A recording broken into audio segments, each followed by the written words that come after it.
in the middle of the Pacific on our way to Guam. We heard about it. Of course, the entire ship was told that the war was over. They were bombed and they surrendered almost immediately.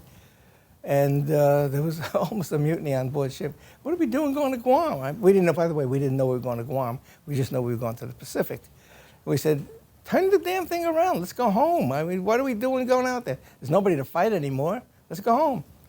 Well, we didn't go home until a year later, but we spent most of our time on Guam. The Japanese at that time were very, very unhappy because we just bombed them with a bomb that nobody had ever seen or knew about before.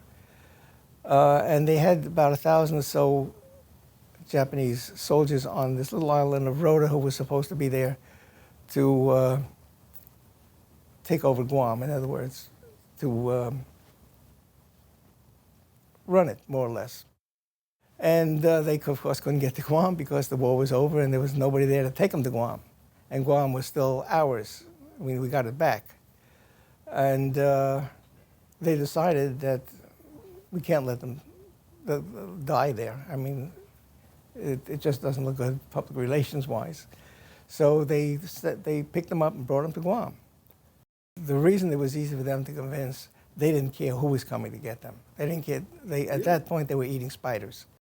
If you saw the pictures of the prisoners that were released from the German concentration camps, that's about how the Japanese prisoners looked. I mean, they were emaciated. They had nothing to eat. As I said, they were eating whatever was there. Some of it was even poisonous.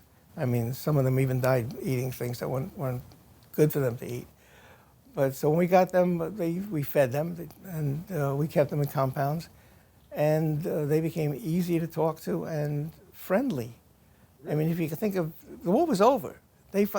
We convinced them, the Marines convinced them the war was over. How they convinced them, I'm not interested to know about, but they did convince them that the war was over, and they were happy that they were fed and had a place to stay.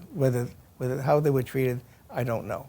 How we treated them, we were good. I mean, we were fine. The only thing I was unhappy about is I was there looking for a pair of drumsticks. They gave me a pair of guns.